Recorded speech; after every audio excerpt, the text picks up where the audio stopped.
Phục vụ này từng ngồi kiaថ្ងៃនេះខ្ញុំមកនិយាយអំពីការបង្កើត project ទៅលើ Node.js អញ្ចឹងដើម្បីបង្កើត Node project Node.js យើងបានយើងត្រូវការបង្កើត folder មួយដែលយើងនឹងដាក់ឈ្មោះវាថា Node អញ្ចឹងខ្ញុំដាក់ឈ្មោះ Node ទៅពីយើងបង្កើត folder ដែលឈ្មោះ Node ហ្នឹងហើយគឺយើងត្រូវការបើកវានៅក្នុង VS Code ជាដំបូងនៅពេលដែលយើងចូលទៅកាន់ VS Code យើងត្រូវការ create file មួយដែលយើងសម្រាប់បង្កើត project របស់យើងនៅពេលដែលយើងបង្កើត file នៃមួយដែលឈ្មោះ Node.js បង្កើត app.js នេះហើយព្រោះឈ្មោះ file នេះអ្នកនរគ្នាចង់ដាក់ឈ្មោះអីក៏បានដែរតាមដែលអ្នកនរគ្នាចង់ហើយខ្ញុំនឹងបើកវាទៅលើការ install កើតទៅលើ package នៅ Node.js យើងអញ្ចឹងដើម្បីបង្កើត project យើងបានគឺយើងវាយ command npm init .y អញ្ចឹងការវាយ command នេះគឺដើម្បីបង្កើតទៅលើ project យើងគឺការតម្លើង package .json នៅពេលដែលយើងបង្កើត package .json ហើយអញ្ចឹងខ្ញុំត្រូវការ install library មួយចំនួននៃ Node.js អញ្ចឹងខ្ញុំវាយ npm install express ហើយនឹង node ដែលយើងប្រើវាដើម្បីធ្វើឲ្យ project យើងមានដំណើរការ express គឺការដំណើរការវាខុសទៅលើ Node.js project យើងហើយ node គឺជាការ run ស្នាដៃធ្វើឲ្យយើងមិនបាច់ចាំ run ច្រើនដងដល់តែយើង refresh នឹងជាឡើងអញ្ចឹងបន្ទាប់ពីខ្ញុំតម្លើង library វាអស់ហើយអញ្ចឹងជាបន្តខ្ញុំនឹងបង្កើតការ run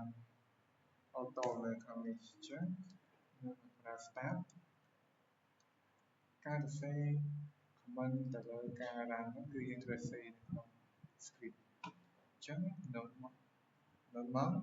ដែល library យើងស្គាល់មកអញ្ចឹងឈ្មោះ folder ឬក៏ file ដែលយើងត្រូវការឲ្យវា run ហ្នឹងតទៅពីយើងសរសេរហើយយើងចូលមកកាន់ file app.js យើងវិញអញ្ចឹងខ្ញុំត្រូវការតាម function ដើម្បីប្រើ express អញ្ចឹងឲ្យស្មើ require អញ្ចឹងយើងត្រូវការ require នៃ express library របស់យើងដើម្បីឲ្យវានៅការបន្ទាប់ពី express require ទៅលើនេះបានហើយអញ្ចឹងយើងត្រូវតាមមួយទៀតដើម្បីយកអា express នៃ library នេះមកប្រើប្រាស់អញ្ចឹងនៅតាមយើងហើយយើងដាក់វាជា function មួយទៀតខ្ញុំនឹងតាម port ដើម្បីងាយស្រួលក្នុងការrun អញ្ចឹងខ្ញុំឲ្យ port វាស្មើនឹង port 3000បន្ទាប់ពីយើងបង្កើត port ឲ្យហើយការបង្កើត app .listening ការ .listening នេះគឺជាកន្លែងដែលយើងត្រូវឲ្យ port នៅដំណើរការទៅលើពេលយើង run អញ្ចឹងខ្ញុំនឹងឲ្យវាច្បាស់នៅ console log ដែលខ្ញុំនឹងឲ្យ server ដែល command ខ្ញុំកន្លែងនេះเราវាសេមិនក៏បានដែរតែខ្ញុំសេមិនបាន start ហើយខ្ញុំប្រើ function ឡានៃ array ឲ្យ port ហ្នឹងវាចូលក្នុងនេះបន្ទាប់ពីអ្នកនរគ្នាបានសរសេរចឹងហើយខ្ញុំនឹងតែងទៅលើ function ដំបូងនៃ port នេះ3000អញ្ចឹងខ្ញុំនឹង get នៃ slash អញ្ចឹងខ្ញុំនឹងឲ្យវាជាការ request runtime response ដើម្បីហៅវាយកមកប្រើប្រាស់អញ្ចឹងខ្ញុំនឹងប្រើ response.send អញ្ចឹងខ្ញុំប្រើវាដើម្បីឲ្យចេញ message មួយគឺ message ហ្នឹងគឺពាក្យ hello world ដែលខ្ញុំនឹងឲ្យវាចេញ hello world ពាក្យ ចឹងនៅពេលដែលវារ៉ាប់មកវានឹងចេញពី hello world នៅក្នុងហ្នឹងហើយបន្ទាប់មកយើងនឹងរ៉ាន់សារល្បងថាតើវាចេញអត់ចឹងខ្ញុំនឹង mpn run start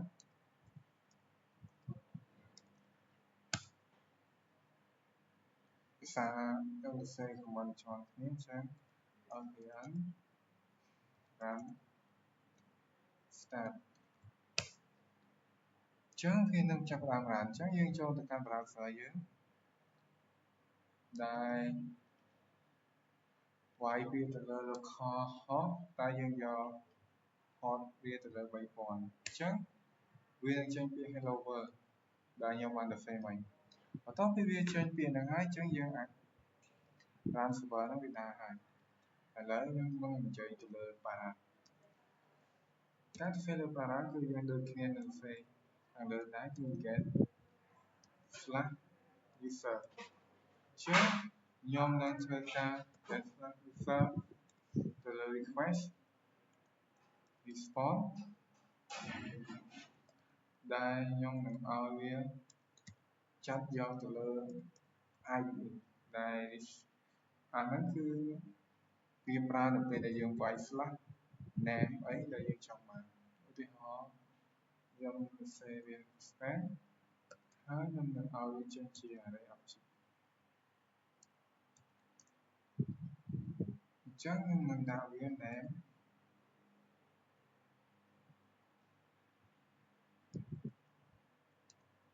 អញ្ចឹង name គឺឧទាហរណ៍ខ្ញុំដាក់ name សុភីអញ្ចឹងខ្ញុំដាក់ a មួយទៀតអញ្ចឹង16ឆ្នាំអញ្ចឹងនៅពេលដែលយើងដាក់វាហើយវានឹងចេញនៅពេលដែលខ្ញុំវាយទៅលើ browser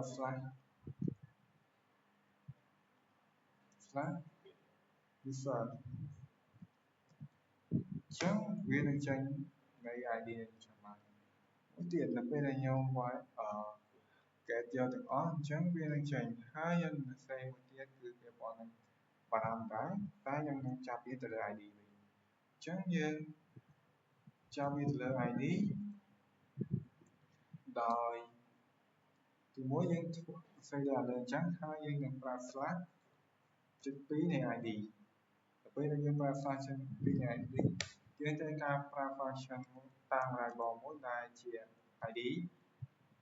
វាស្មើនឹង request នៃ param ដែលយើងធ្វើហើយយើងយកវាជា ID អញ្ចឹងវានឹងចាប់យក ID នៃ param ដែលយើងប្រើឧទាហរណ៍ខ្ញុំនឹងឲ្យវាចាប់យក name ឬក៏ចាប់យក ID នេះជា function ដែលខ្ញុំបានសរសេរទុករួចអញ្ចឹងនៅពេលដែលខ្ញុំចាប់វាបានខ្ញុំនឹងឲ្យវាចេញអញ្ចឹងនៅពេលដែលវាចាប់ទៅលើ ID ខ្ញុំនឹង respond វាឲ្យវាចាប់យកទៅលើ ID អញ្ចឹងឧទាហរណ៍ខ្ញុំដាក់ ID អញ្ចឹងខ្ញុំលុបវាចោលអញ្ចឹងនៅពេលដែលយើងវាយលេខ1ឬក៏លេខ2អញ្ចឹងវានឹងចេញជាលេខ2 name របស់យើងនោះគឺ ID លេខ2ហើយមួយទៀតបើយើងចង់បានឈ្មោះអីនៃ ID នោះខ្ញុំឧទាហរណ៍វាយសុភីដដែលអញ្ចឹងវានឹងចេញឈ្មោះសុភីហ្នឹងមកអញ្ចឹងមានន័យថា param ហ្នឹងគឺយើងជា function មួយដើម្បីឲ្យយើងអាចវាយបញ្ចូល value ដែលយើងចង់បញ្ចូលទៅក្នុងនឹងបានឧទាហរណ៍ខ្ញុំនឹងសេកូដវាឲ្យច្បាស់ទៅលើ function នេះអស់ទៅលើ param អញ្ចឹងវាគឺនេះដែលយើងអាចប្រើទៅលើ function param និង request ដូចគ្នាដោយយើងអាចសរសេរវាច្រើនតនៅក្នុងពេលតែមួយដូចគ្នាអញ្ចឹងបន្ទាប់ពីចូលដល់ param ខ្ញុំនឹងនិយាយទៅលើ query ម្ដងដល់ query យើងបង្កើតដូចគ្នាយក get នៃយក get នៃ slash title ម្ដងចឹងស្វែង title នៃ title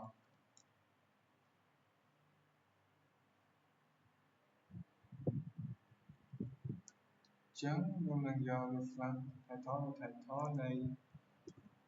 request យក response ហើយនឹងចាំយកតម្លៃថា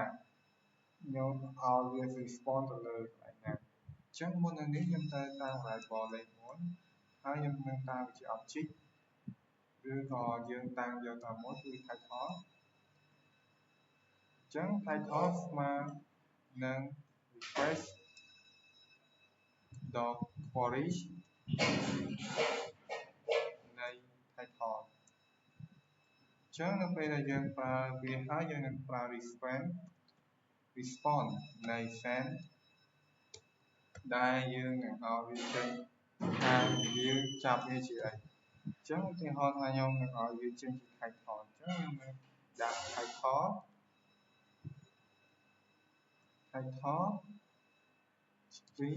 ស្មើនឹងពាក្យថា title ដែលយើងបានសរសេរខាងលើ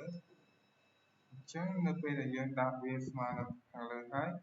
អញ្ចឹងខ្ញុំនឹងទៅ run ដោយខ្ញុំនឹងលុបពី user ទៅដាក់ title វិញ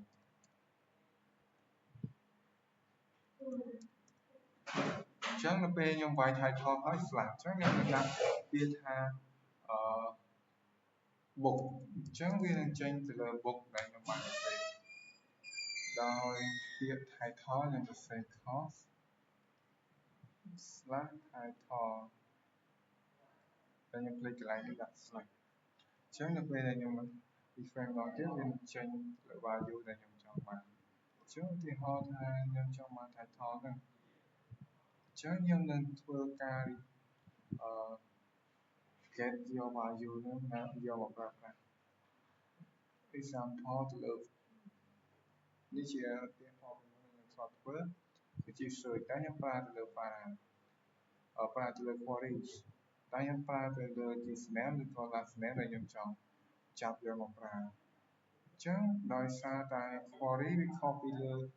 ពីនេះអញ្ចឹងយើងត្រូវដាក់សញ្ញាសួរឲ្យនេះពេលដែលយើងដាក់សញ្ញាសួរហើយ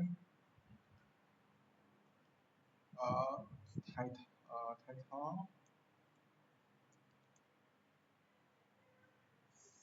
មកដាក់សញ្ញាសួរស្មើ